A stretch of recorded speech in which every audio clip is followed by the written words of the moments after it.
Good morning. صبح بخیر. I need your help. من به کمک شما نیاز دارم. This is my first time among Persian Christians. اولین باره که در بین مسیحیان فارسی زبان هستم. I'm so happy to be here with you. من خیلی خوشحالم که امروز با شما هستم. But I need your help to teach me how to say good morning. Could you do that? میگه که ولی به کمک شما نیاز دارم که به من یاد بدید که چطور بگم صبح بخیر. So I say good morning and you say صبح بخیر. Sobehe. Sobehe. Okay. Okay, thank you. So I will practice that with you when I greet you later. So I am from the United States, from Chicago area. Chicago. Yes. When I left home, it was very cold and lots of snow. So I have done most of my life's work, my ministry life's work has been in China. بیشترین زمانهای زندگی خدمتی من در چین بوده. I cannot understand you in Farsi, but if you speak Chinese, we can talk. من نمیتونم زبون فارسی که شما صحبت میکنید رو متوجه بشم، ولی اگر چینی بلد باشید من خیلی راحت میتونم باهاتون صحبت کنم. But I am very comfortable being in other cultures. The Lord has allowed me to go to many countries. من ولی خیلی راحتم که در بین قوم‌های دیگه باشم. خدا به من اجازه داده که برم به کشورهای مختلف و در بین قوم‌های مختلف باشم. And I have loved seeing you worship here up front, clapping and praising God in your just showing him the joy of your heart. خیلی خوشحال بودم از دیدن شماها که اومدید جلو با شادی خداوند رو پرستیدید و شادیتون رو به خداوند نشون دادید. And the most favorite thing I love to do is to worship with the church around the world. بیشترین چیزی که من خیلی دوست دارم اینه که با افراد مختلف در کشورهای مختلف خداوند رو بپرستم. The African church, I have been to many countries in Africa. من به کشورهای مختلف آفریقا رفتم و کلیسای آفریقایی. Have you seen how they worship? They get down and they dance. Have you seen it? You know, I love it. The Chinese church loves the Word of God. And they get up early in the morning at 5 a.m. to pray for many hours.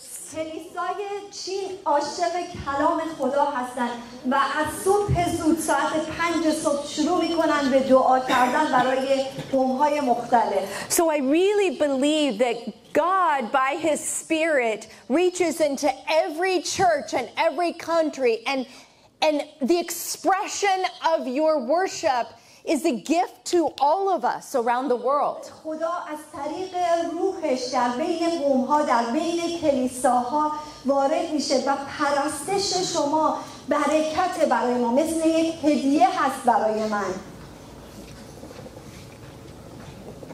And your church و کلیسای شما from Iran, که از ایران هست. I have been praying for you for many years. برای سالهای زیادیه که برای شما دعا میکنم. It really is a privilege for me to be here among you. این یک افتخار واقعا برای من که در بین شما هستم. Because you have been, I don't know all of your stories. من داستانهای همه شما رو نمیدونم. But I imagine, I've heard that your church has gone through many difficulties and trials. این رو شنیدم که کلیسای شما در شرایط خیلی خیلی سخت و آزمایش ها رفته و داره از همه اینها عبور میکنه. So the reason why I have flown all the way over here is to be here present with you. Just to encourage you. I just want to encourage you. من دلیل اینی که من تمام این مسیر رو پرواز کردم که اینجا با شما باشم اینه که شما رو تشویق کنم. So I'm just going to pray for a minute. میخوام که برای Father, دعا کنم. I pray that you would give me the strength by the power of your Holy Spirit خداوند دعا میکنم که با روح قدوس خودت به من قوت ببخشی. I pray, God, that you would live in me, that you would dwell in me now as I share your words. همزمان که من دارم کلام تو رو در میون میذارم دعا میکنم که تو در من ساکن بشی و در من زندگی کنی. And I pray for each one of us here that we would all be rooted and grounded in your love. و دعا میکنم برای هر کدوم از ما که اینجا هستیم که در محبت تو ریشه بگیریم و استوار بشیم. And that we would all know the depth and height and width and length of your love. و همه ما محبت تو رو در عمق، در ژرفا، در طول و عرض متوجه بشیم. So Father God, I pray that your Spirit would give us your wisdom and that we would know the fullness of you, Lord Jesus. دعا میکنم که روح قدوس تو به ما حکمت ببخشه تا اون پری و کمال تو رو بشناسیم. Amen. Amen. So this morning I understand that you have been reading and learning about the I am statements. من شنیدم که شما این روزها در مورد جمله من هستم که عیسی در کلامش میگه دارید مطالعه میکنید و پیغام ها رو در میون میذارید. So I'm going to share with you a bit about the good shepherd from John chapter 10. و من میخوام که با شما در مورد این صحبت کنم که در یوحنا باب 10 میگه که من شبان نیکو هستم. So first I want to ask you to think about what are the qualities that you know of a good leader? What are the qualities of a good leader? من میخوام بدونم که از دید شما کیفیت یک رهبر خوب چی هستش؟ I know what the world thinks. من اون چیزی که دنیا میگه رو میشناسم. Our world gives authority and power to leaders with strong personalities. میدونم که دنیا به رهبرانی که شخصیت خیلی محکم و قوی دارن قدرت میده. They may have power and money. میتونن که پول داشته باشن، قدرت داشته باشن. But they challenge our thinking and they move us forward. That's actually what a leader does. They move us from here to there. و افکار ما رو به چالش میکشن و ما رو به سمتی که میخوان هدایت میکنن و حل میدن. اتفاقا این کاریه که یک رهبر میکنه که از یه جایی اون افراد رو به جای دیگه میبره. These qualities are helpful in a leader, but in the church, as Christ followers, we look for leaders who are different. و این خیلی بسیار خوبه به عنوان یک رهبر که این توانایی رو داشته باشه. ولی ما در کلیسا به عنوان رهبر میخوایم که به یک چیزهایی که متفاوته نگاه بکنیم. Good leaders understand the value of strength and gentleness. یک رهبر نیکو کسیه که قدرت آرامی و compassion, love. بله اون محبت و دلسوزی رو میدونه. How do we lead like this? How do we lead like this in our churches, in our communities, and in our families? ما چطور در کلیسا، در بین خانواده و در جامعه‌ای که هستیم رهبری میکنیم؟ And when I talk about leaders, وقتی که من در مورد رهبر صحبت میکنم، you may not think that you're a leader. شاید شما خودتون فکر کنید که من که رهبر نیستم. But I believe that we are leaders of our own lives. We lead our own lives. که ما رهبر زندگی خودمون هستیم. If you are a mother or a father, you lead your children to grow up to know Jesus. اگر شما پدر یا مادر هستید، فرزندان خودتون را رهبری میکنید برای بزرگ شدن و رشد کردن. Some of us may be leaders here in your local church among children or women or men's ministry or discipleship. بعضی از ماها رهبر گروه‌های مختلف در کلیسا هستیم، رهبر شاید گروه شاگردسازی، گروه آقایان، گروه خانم‌ها یا کانونشادی هستیم در کلیسامون. We are going to look at Jesus as he says in John chapter 10, I am the good shepherd. ما می‌خوایم که به عیسی نگاه بکنیم در یوحنا باب 10 که میگه من شبان نیکو هستم. And we know that Jesus had unlimited power. He had sovereign control. ما میدونیم که عیسی اون کسی هستش که قدرت نامحدود داره و سلطنت میکنه. And yet with all of his power and authority, و با تمام قدرت و اقتداری که داره he cared for and loved and guided his sheep with tender care. با یک قلب پر از محبت به زندگی گوسفندان اهمیت میده و ازشون مراقبت میکنه. We will see that with Jesus as our leader, we can rest and know that we are deeply loved and we are safe in him. وقتی که ما به عیسی به عنوان شبان و رهبر نگاه میکنیم میدونیم که درش امنیت داریم، درش محافظت شده هستیم و اونجا مورد محبت او هستیم. This morning I hope that each one of you will follow God's leading and fully know that Jesus is your good shepherd. دعای من امروز اینه که شما در ادامه صحبت‌هایی که می‌کنیم در نهایت بدونید که عیسی اون شبان نیکویی هستش که شما داریدش. He knows you completely. او شما رو به خوبی و کامل میشناسه. And he loves each one of you perfectly. هر کدوم از شما رو به کمال میشناسه. So can you read John chapter 10 verses 1 through 18 in verse? از یوحنا باب 10 آیه 1 تا 18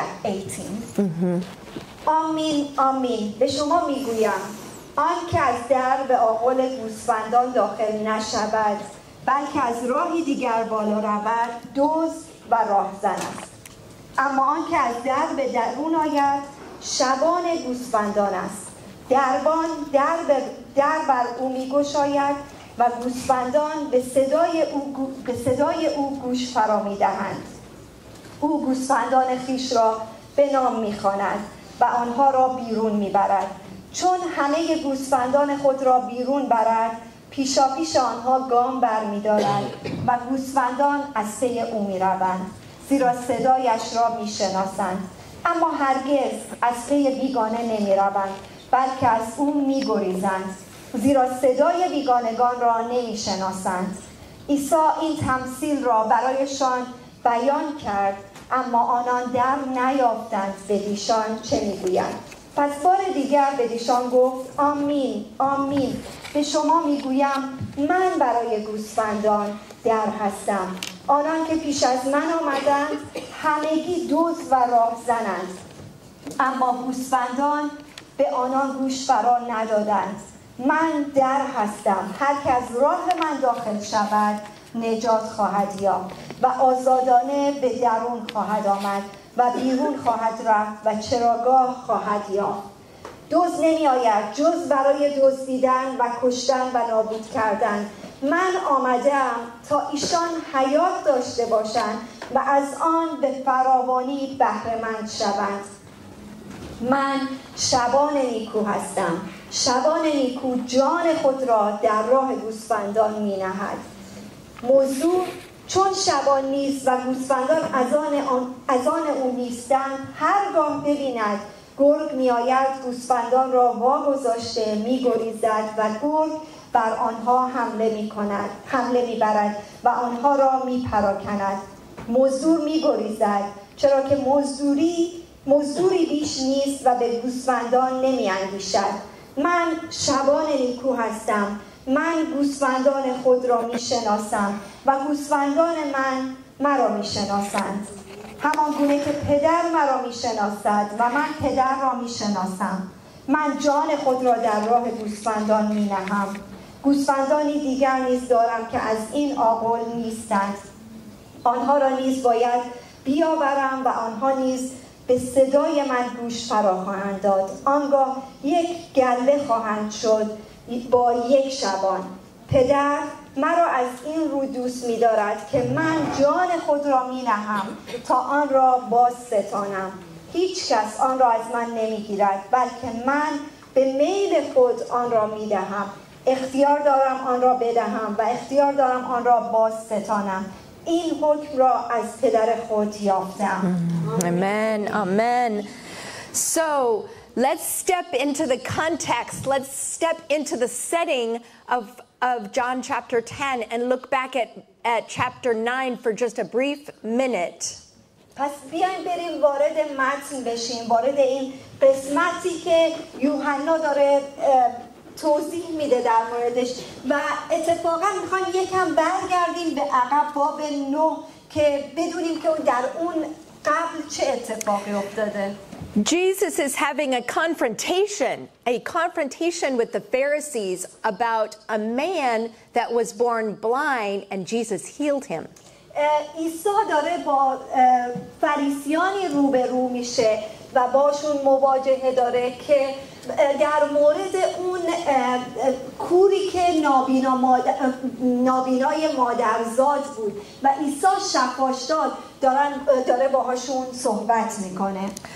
Jesus saw this man blind and he compassionately, with love and care, healed him. عیسی این شخص نابینا رو دید و با دلسوزی و محبت این شخص رو شفا داد. But the Pharisees rejected the man and put him out of the synagogue, out of the place of worship. ولی فریسیان چیکار میکنن؟ اون رو طرد میکنن و اتفاقا از اون کنیسه بیرونش میکنن. So we have a contrast here between two types of leaders. The leader that Jesus is and the leader that the Pharisees are. ما اینجا یک تضادی رو داریم میبینیم. دو رهبر متفاوت، رهبرهای مذهبی و رهبری که عیسی مسیح هست. And we have Jesus has two major claims that he says about himself. عیسی دو تا Truths. دو تا حقیقتی رو که اصلی هست داره در مورد خودش بیان میکنه. So we see here in verse 3, he says the gatekeeper opens the gate. و در آیه 3 باب 10 میبینیم که میگه که دربان در رو باز میکنه. And then in verse 9 he says I am the gate. و در آیه 9 میگه من همون در هستم، من همون دروازه هستم. He's telling the Pharisees and the crowd who are listening to him that he is the gate through which the sheep enter. و داره به فریسیان میگه که من همون دری هستم که گوسفندان باید ازش وارد بشن. He is saying here that he's giving an eternal truth, a spiritual truth here. داره یک حقیقت روحانی رو بیان میکنه، یک حقیقت ابدی رو داره بیان میکنه. Those who believe in who Jesus is, they enter through him. It is through him. He is the gate through eternal life. و هر کسی که به او ایمان میاره از طریق این در وارد حیات ابدی میشه. No other way exists. هیچ راه دیگه‌ای وجود نداره. So I don't know, many years ago, I started coming over to the Middle East. من چند سال پیش شروع کردم اومدن به خاورمیانه. And I was taken out to the countryside and I saw an old, very old, from biblical times, a sheep pen, a pen where they keep the sheep. و من رو بردن به جاهایی که حالا از شهر فاصله داره و جاهایی که مال زمانهای بسیار قدیم هست و گوسفندا رو اونجا برای چرا می بردن. And I was told by my teacher there that the sheep, there's an opening in the sheep pen and the sheep stay behind the rock wall and the gatekeeper literally lays down in front of the opening.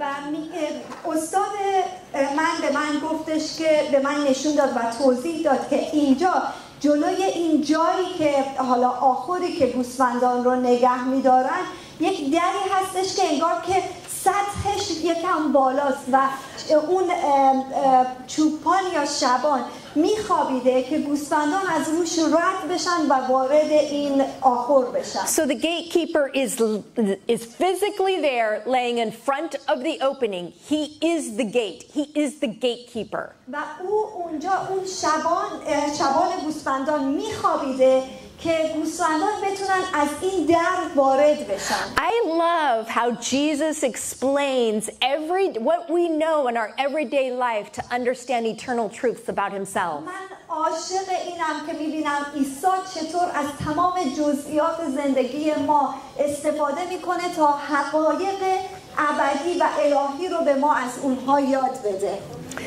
Amen, amen. Yes, I love that. Then he makes another amazing claim about himself. او دوباره یک حقیقت دیگر رو در مورد خودش بیان میکنه. Jesus says in verse 11, در آیه 11 عیسی میگه I am the good shepherd. من شبان نیکو هستم. He's not merely any shepherd. اون هر شبانی نیستش. He is the good shepherd. اون شبان نیکو هست. He is unique. He is good. اون منحصر به فرد و نیکو هست. He is true. او حقیقی هست. He is righteous. او پارسا از عدالت هست. So, here are some of the attributes, the qualities of a good shepherd. این یک معیارهایی هست از یک شبان نیکو. So in verse 2 it says, you want to read verse 2? من دارم آیه 2 رو برای شما میخونم. اما آن که از در به درون آید شبان گوسفندان است. He comes to the sheep in the right way. شبان از راه درست به سمت گوسفندان میاد. He doesn't go over the wall like wolves or predators. مثل گرگ یا دزدان از روی دیوار رد نمیشه که بیاد به سمت گوسفندان. And what I mean by this is he came as the promised Messiah based on over 300 prophecies. و من اینو دارم میگم برای این که میخوام بگم که عیسی همون مسیحی هستش که مسایایی هستش که وعده داده شده بیشتر از 300 Yes, over 300 prophecies. 3000 سال قبل برای حدود 3000 سال وعده داده شده.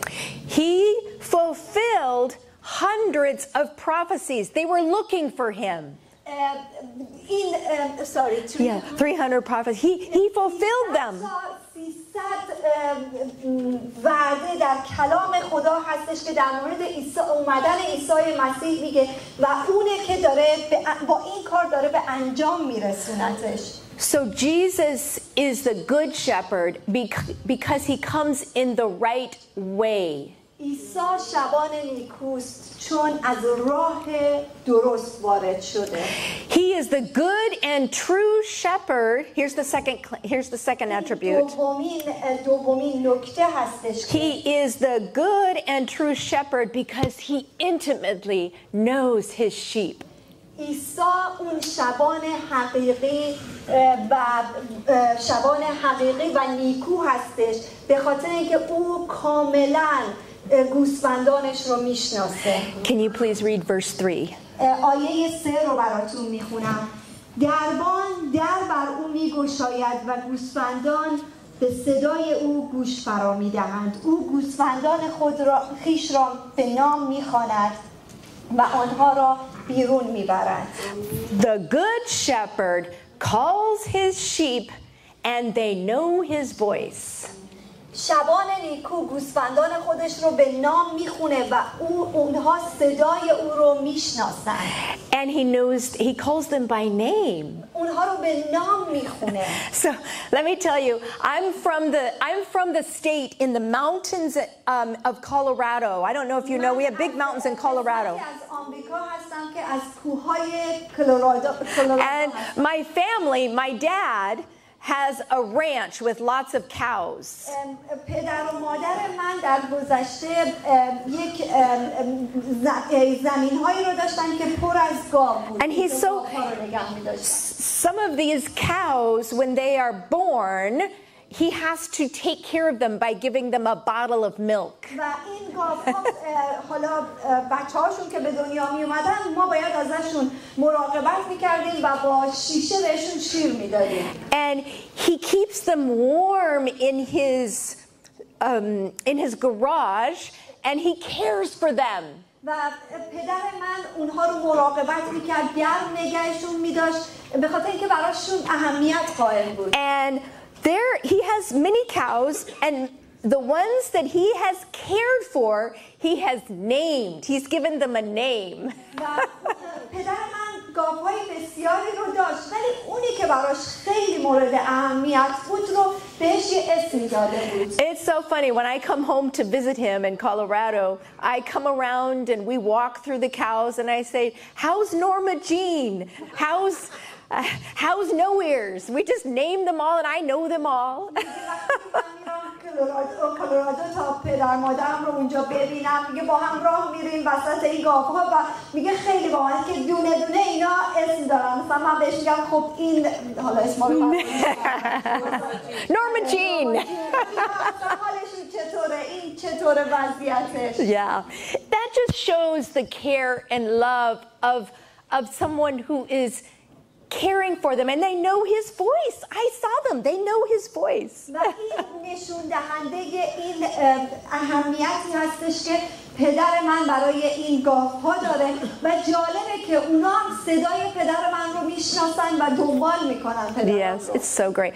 So God's Son wants to have an intimate person-to-person relationship with each one of us. خدای ما میخواد که ما رو بشناسه، با ما رابطه داشته باشه و میخواد که خودش رو به ما بشناسونه و رابطه شخصی با ما داشته باشه.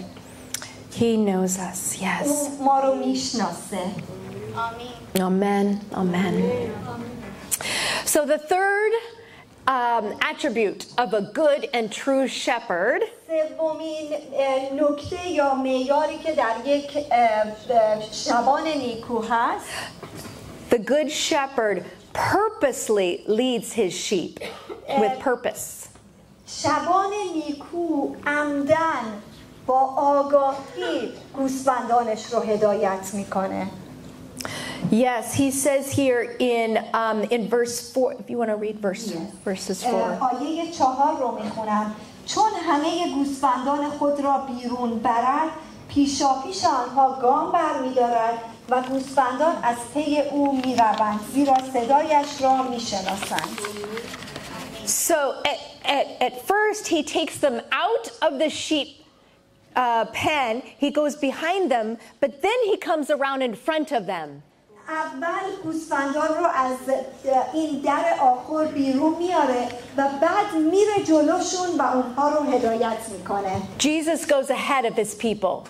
عیسی جلوی قومش، جلوی انسان‌ها پیش میره. Jesus leads his people to the right pasture. و عیسی قومش رو به مرتعهای سبز میبره، هدایت میکنه. And not only does Jesus show his sheep the right way, he is the right way. نه تنها عیسی راه درست رو، راه حقیقی رو به قومش نشون میده، بلکه او خودش راه حیات حقیقی هست. Probably many of you know this verse. We've probably memorized it many times. In John chapter 14 verse 6, I am the way, the truth, and the life. No one can come to the Father except me.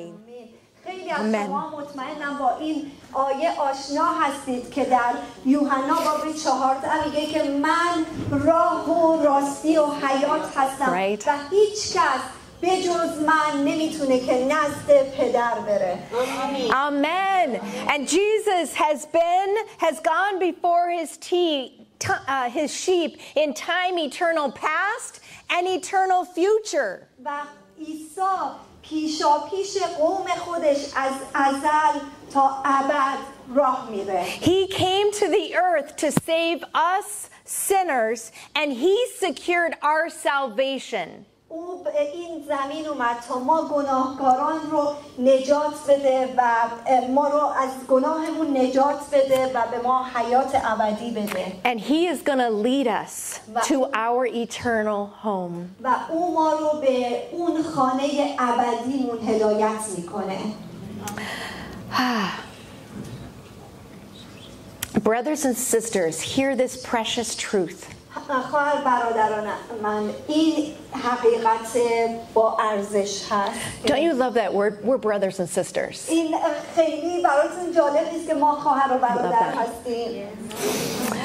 Yeah. As a child of God, you will never go anywhere that Christ has not gone before you. به عنوان فرزندان خدا ما جایی رو نمیریم که عیسی قبل از ما نرفته باشه.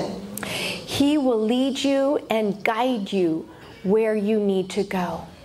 او ما رو برای جایی که باید بریم هدایت میکنه. So when you are feeling discouraged or frustrated or afraid, اگر شما احساس میکنید که ناامید شدید، دلسرد شدید یا میترسید، He is with you and He is guiding you. او با شماست و شما رو هدایت میکنه. And He has been through some or many of the trials that you have been through. He's been there. He will take you through it. او قبل از شما تو اکثر آزمایش ها و سختی هایی که شما ازش عبور میکنید عبور کرده و جلوتر از شما داره راه میره. And that's one of the main reasons why I'm here with you today, why I flew all the way over here, is I want to tell you that when you're feeling afraid and alone, God is with you. من برای همین تمام این مسیر رو اومدم که به شما بگم هر جایی که احساس تنهایی میکنید، احساس ترس میکنید، خدا با شماست. Amen. Amen. Thank you, Jesus. So let's talk about sheep. بذارید که در مورد گوسفند صحبت کنیم. You know, sheep are mentioned more than any other animal in the Bible. Like, I think over 300 times. Many hundreds of times sheep are mentioned in the Bible. More. هر حیوان دیگه‌ای در کلام خدا در مورد گوسفند صحبت شده صدها بار. Have any of you spent any time around sheep, or are you sheep farmers? Any sheep farmers here? اینجا که با گوسفندان کار کرده باشه یا Yes, a couple. Okay, so my oldest daughter Laura lives in Scotland. دختر بزرگ من لورا در اسکاتلند زندگی میکنه. And she has lived there for 9 years. و اونجا برای 9 ساله که زندگی میکنه. So in all this time when she's lived there, I've traveled over to Scotland, England and Wales, and I have seen a lot of sheep. و من برای دیدن اون خیلی وقتا به اسکاتلند، انگلیس و ایرلند رفتم و خیلی اونجا گوسفندای زیادی رو دیدم. And I have talked to a few shepherds there. I like to hike. I like to walk through the countryside, and I've talked to a lot of shepherds. چون علاقه به پیاده روی در جاهای بیرون از شهر دارم، خیلی هم برام جالب بوده و با خیلی از چوپانا یا شبانا صحبت کردم. So sheep are defenseless animals. گوسفندان defenseless. They get harm. A lot of people try to hurt them. بی‌دفاع هستن. بله، بی‌دفاع هستن. So there's a lot of ways that harm and injury can come to a sheep. خیلی خطرات آسیب ها میتونه که یک گوسفند رو مورد آسیب و خطر قرار بده. Yeah. Okay. I'm gonna list them really quick. Sheep can come ill with pneumonia. من میخوام که لیست بیماریاشون رو سریع بگم. میتونن گوسفندا نمونیا بگیرن، زاتوریه بکنن. They could get cancer. میتونن سرطان بگیرن. Hypothermia from the cold. از سرما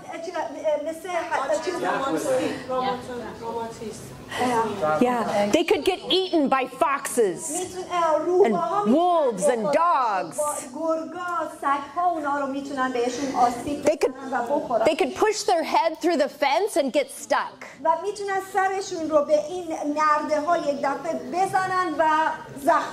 Their horns can grow into their heads.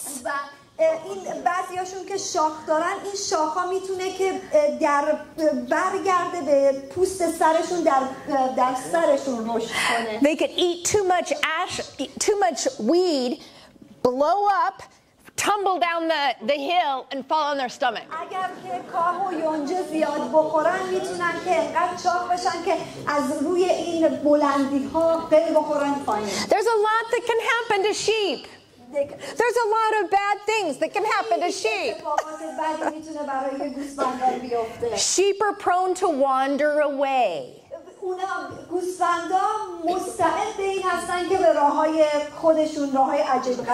They have bad eyesight. They tend to follow other sheep without thinking.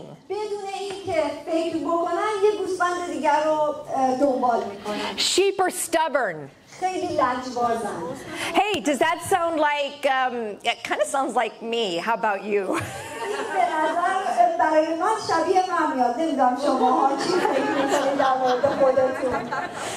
I'm starting to understand why you and I are referred to as sheep.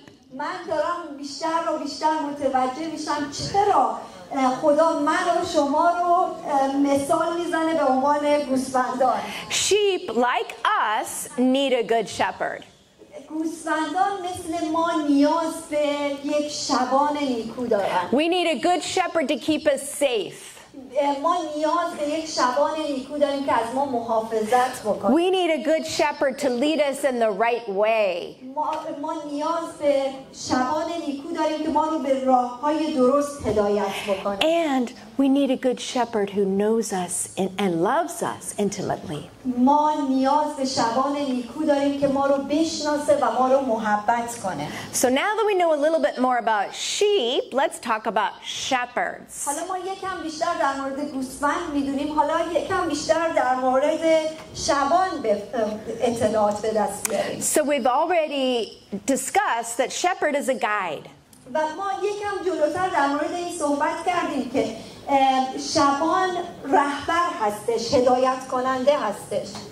I don't know about you, but I've had a lot of bad guides in my life. من در مورد شما نمیدونم، ولی میخوام بگم خود من خیلی وقتها رهبرای خوبی نداشتم و اشتباه هدایت شدم.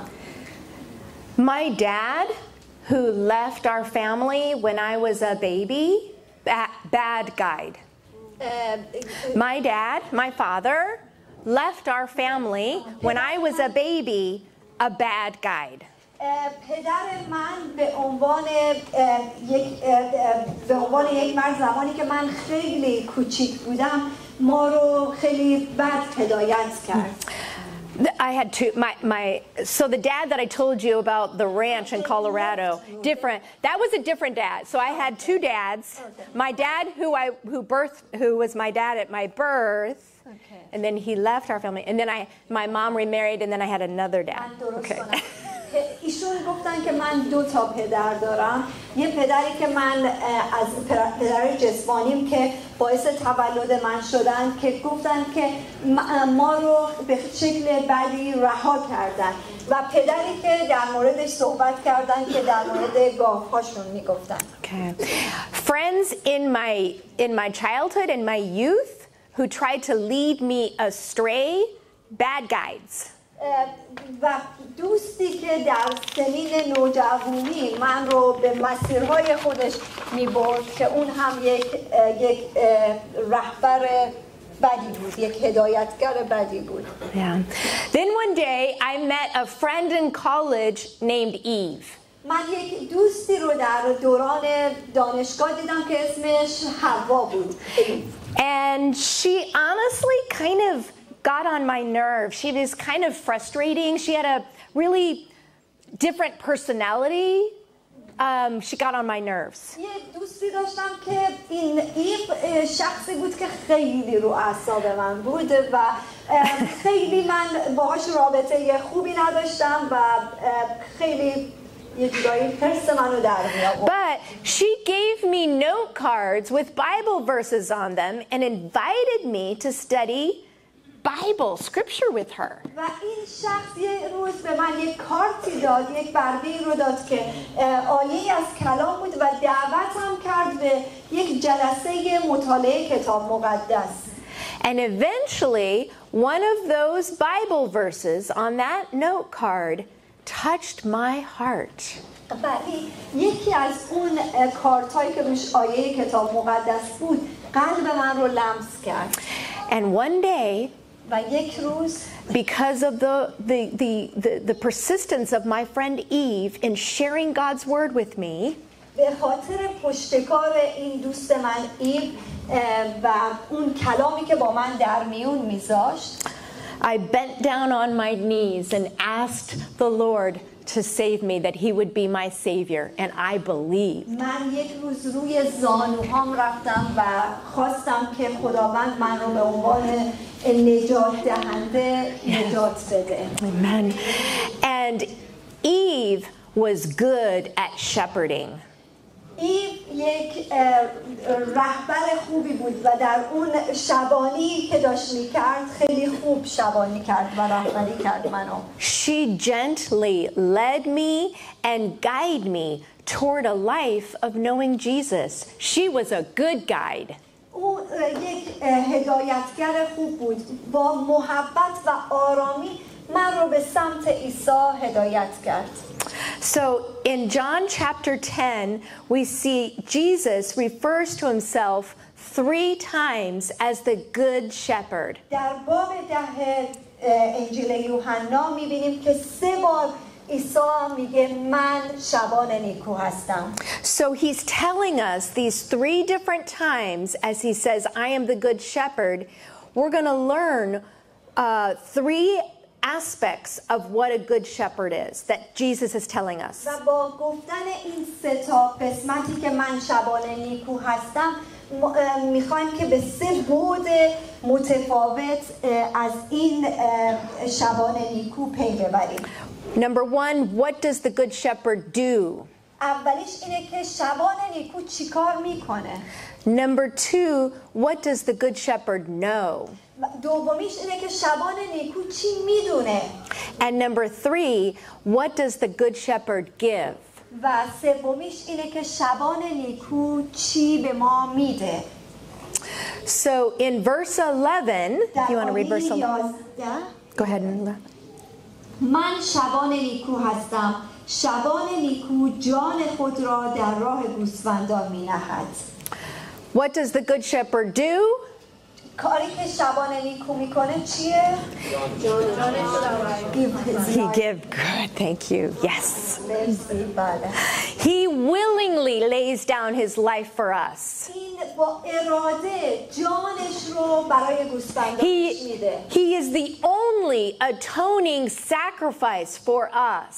اون تنها قربانی سزاوار و شایسته برای زندگی ما هست. So let's keep in mind what is happening in the state of Israel right now. این رو در ذهن خودمون داشته باشیم که در اون قلمرو او چه اتفاقی میفته. There was a sacrificial system where the people had to bring sheep to the priest to sacrifice at the altar. در عهد عتیق در اون خیمه اجتماع و اون جایی که باید قربانی داره یک پروسه‌ای بود و یک مسیری رو باید این گوسفند رو می آوردن تا کاهن قربانیش بکنه. There were many rules and regulations that God gave. We read about them in Leviticus and in Exodus about all the rules of how to sacrifice the lambs and the sheep on the altar. This was their system. بله و یک سیستم و قوانین بسیار زیادی شما در خروج و لاویان باهاش آشنا میشید که نوشته شده و تمام این جزئیات و ریزه‌کاری‌ها هستش که چطور باید این قربانی برای خدا انجام می شده. This was their normal way of worship. It was their routine. Just like you start and you worship and then you have giving and you have message. Their normal system was to sacrifice the sheep. This was routine. تمام مراحلی بوده که باید انجام می شده و به صورت نرمال و عادی بوده که باید اتفاق می افتاده تا یک قربانی اتفاق بیفته. مثل همه شما که اومدید اینجا شروع کردید پرستش و شاید خیلی براتون عادی بود و این مسیر خیلی عادی بوده که باید با تمام جزئیات اتفاق می افتاده. So let's understand this. This was unbelievable, amazing, astounding that Jesus was going to put aside, he was saying, put aside this sacrificial system, and he was laying down his life for his sheep. و عیسی میاد که بگه تمام این سیستم، قوانین، جزئیات میره کنار و من خودم میشم اون قربانی که برای شما میاد. Imagine hearing that for the first time. تصور کنید که این رو برای اولین بار یک کسی میشنوه. The sacrificial system said that the Jewish people knew that the sheep must be sacrificed. و اون قوانین و سیستم قربانی میگه که یک یهودی باید این مراحل رو طی کنه تا اون گوسفند قربانی بشه. It's the sheep who are laying down their life, its life, for the shepherd. و اون موقع چه اتفاقی می افتاده؟ اون گوسفند بوده که زندگیش رو برای اون شبان می داده. But Jesus turns the whole system upside down. و عیسی اومد همه چیز رو برعکس کرد. Jesus becomes the Lamb of God who takes on the sins of the sheep. و عیسی اومد به عنوان بره خدا که جانش رو برای گوسفندان میده.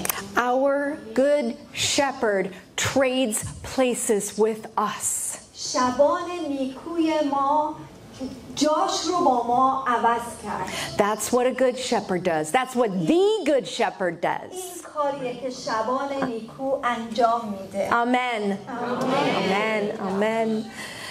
He willingly gives up, sacrifices his life for the sake of our lives.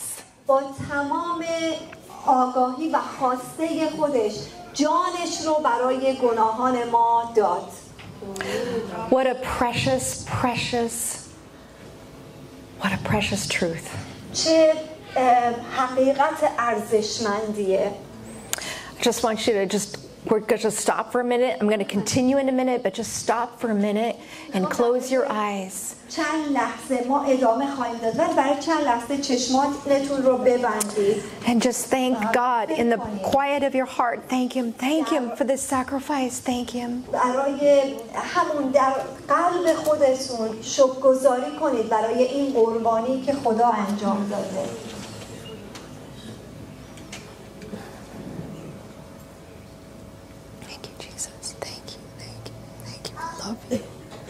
I love you, Jesus. I love you, Lord. Thank you for your sacrifice. Thank you for your love. You are everything. You are everything, Lord. Thank you, Jesus. Oh, you've made us new and clean, given us new life in you. We love you, Lord. Love you, Lord. Love you.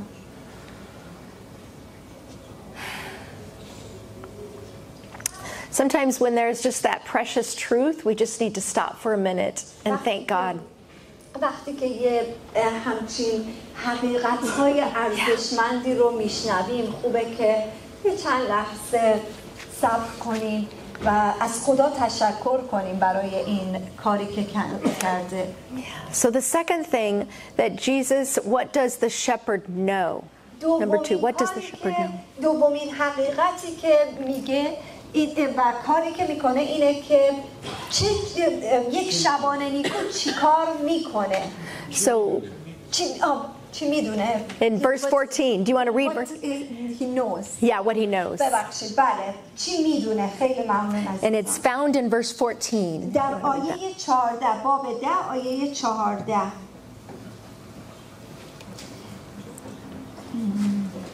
من شبان نیکو هستم، من گوسفندان خود را میشناسم و گوسفندان مرا میشناسند. گوسفندان من مرا میشناسند. So we read that Jesus knows his sheep and the sheep know him. و خوندیم که یعنی میگه که گوسفندان شبان رو میشناسند، عیسی رو میشناسند و عیسی یا اون شبان گوسفندان خودش رو میشناسند. Pretty amazing that we have a shepherd and a savior that can be known.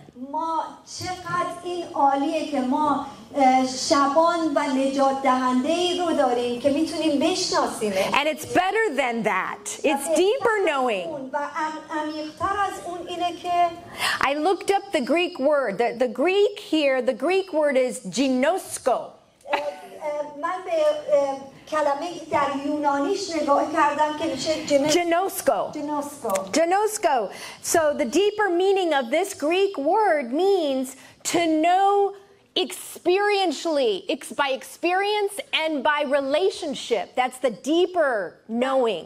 مفهوم عمیق‌تر این کلمه که در یونانی هست یعنی که ما او رو از طریق تجربه کردن و رابطه داشتن میتونیم بشناسیم.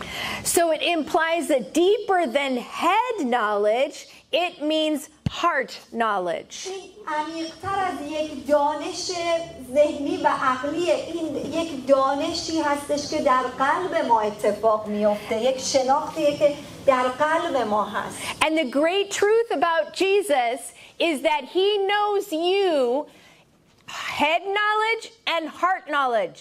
و یک حقیقتی که در مورد عیسی هست اینه که اون افکار شما رو و قلب شما رو میدونه، هر آن چیزی که درش هست رو میدونه.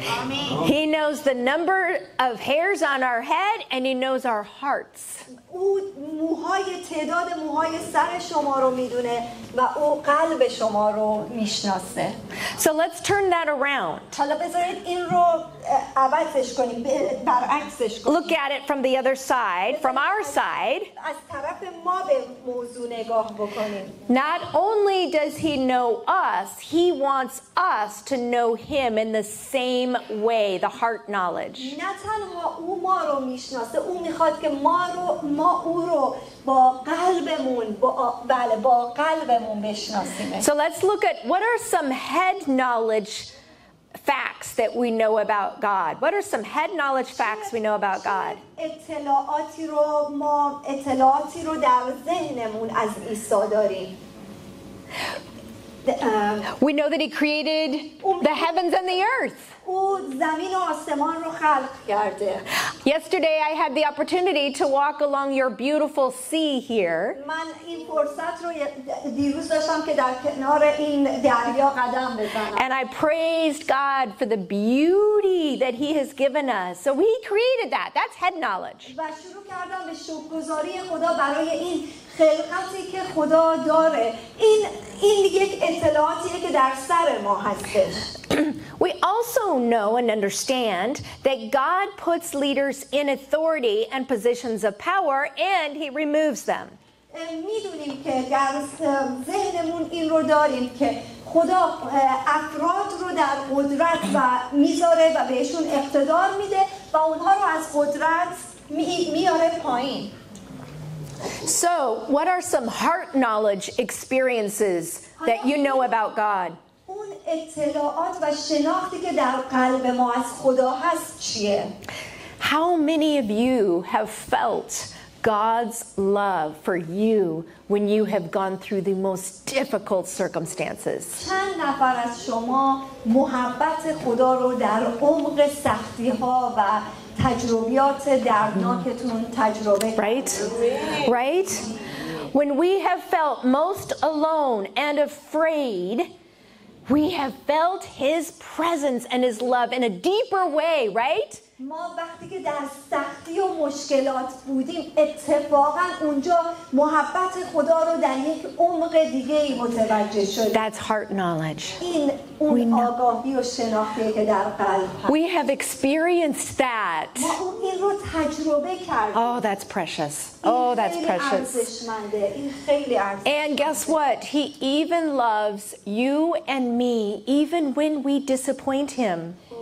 برای همینه که او زمانی که حتی ما او رو ناامیدم میکنیم دلسردشم میکنیم ما رو دوست داره. I remember times, I don't know about you, but I remember times when I was in a very dark valley, deep grief. من نمیدونم در مورد شما ولی من یادم روزهایی رو که در یک وادی تاریک بودم، در یک از دست دادن و غم خیلی عمیقی بودم. And I would be down on my knees in the basement of my home, in my prayer room, and I would say, why? I don't understand. I don't understand. Why? در تقریبا زیرزمینی خونمون زانو زده بودم و یادم میگفتم چرا این اتفاق افتاد. But even in those difficult times, I was still turning my heart to God.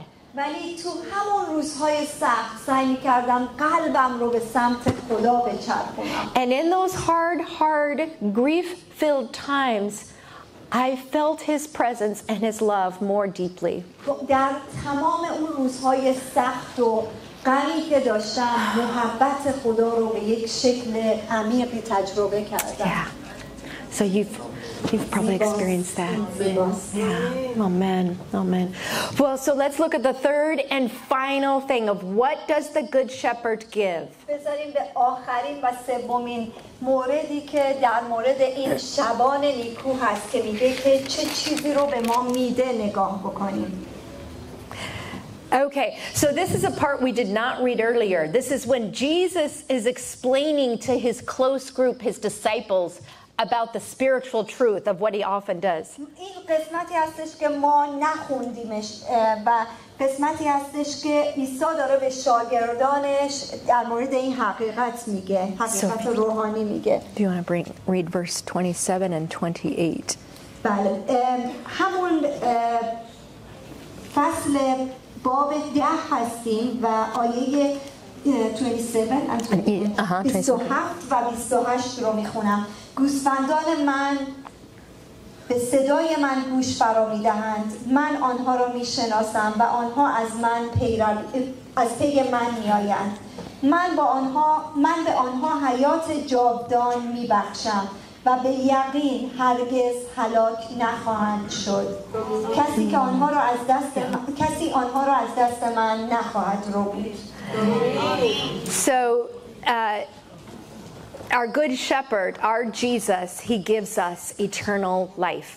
شبان نیکوی ما عیسی مسیح به ما حیات ابدی میده. But not only that, he promises that he will not lose us. Nothing will snatch us away from him. وعده میده که هیچ کس نمیتونه که ما رو از دست او بربایه. Yes, it's true. We may make mistakes. We may stray away from him a little bit. این یک حقیقتیه که ما اشتباه میکنیم، شاید از او یک فاصله میگیریم. But this promise holds true. We are safe with him.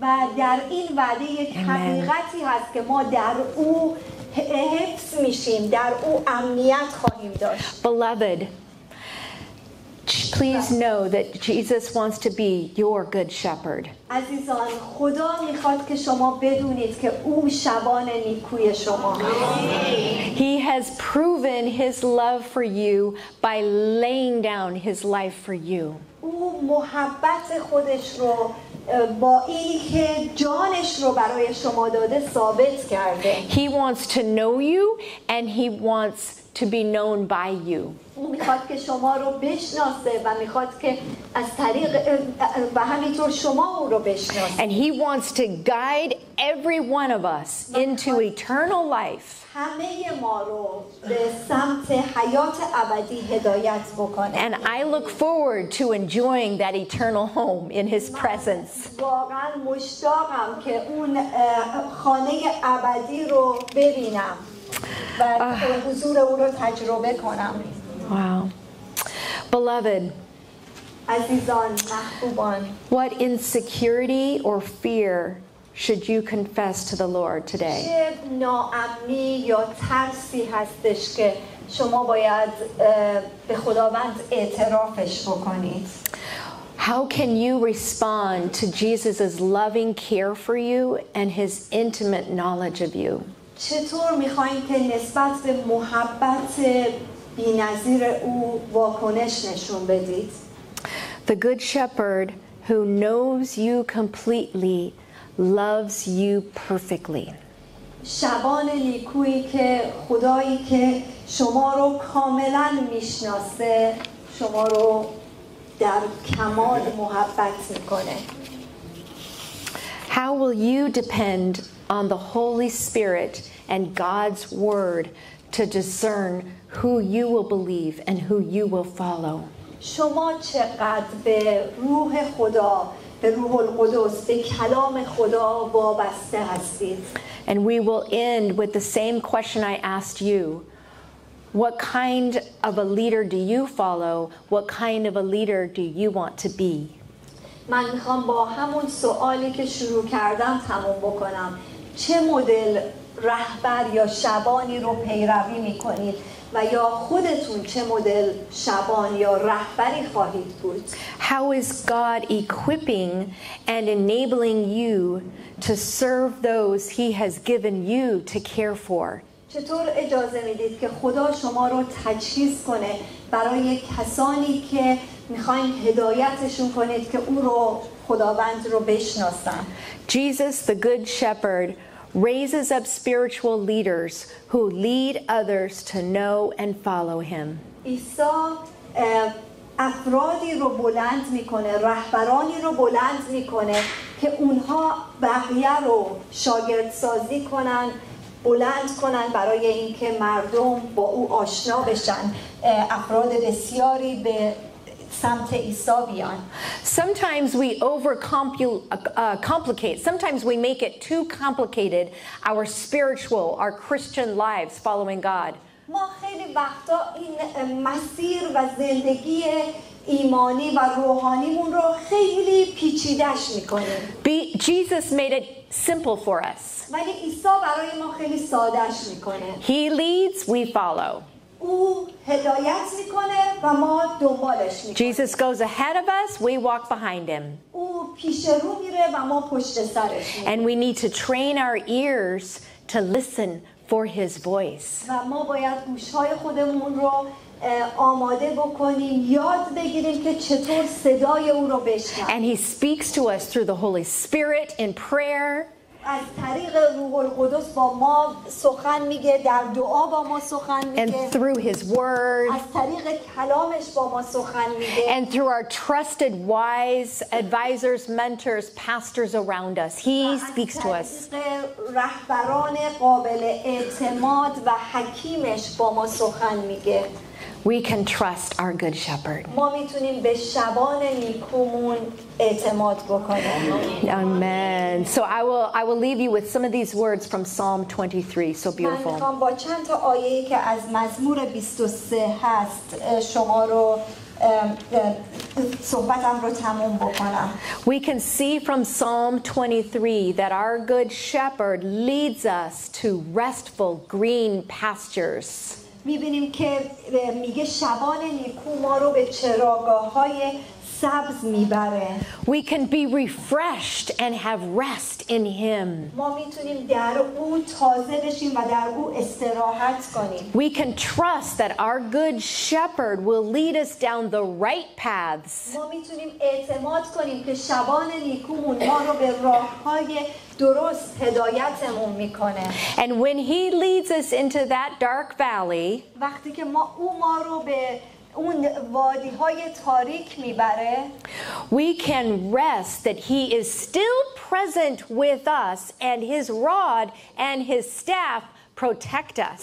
و میتونیم اعتماد بکنیم که او هنوز با ما هست و عصا و چوب دستی او ما رو هدایت میکنه. And even when he leads us into the presence of our enemies, حتی اگر او ما رو به حضور دشمنانمون هدایت میکنه، we know that he will provide everything we need. میدونیم که او هر آن چیزی که ما بهش نیاز داریم رو برای ما مهیا میکنه. In the loving care of our good shepherd, در محبتی که اون شبان نیکو ما رو میکنه، we find goodness ما نیکویی رو تجربه میکنیم and love that follow us every step of the way. و ما محبت رو که تمام روزهای عمرمون در پی ما میاد.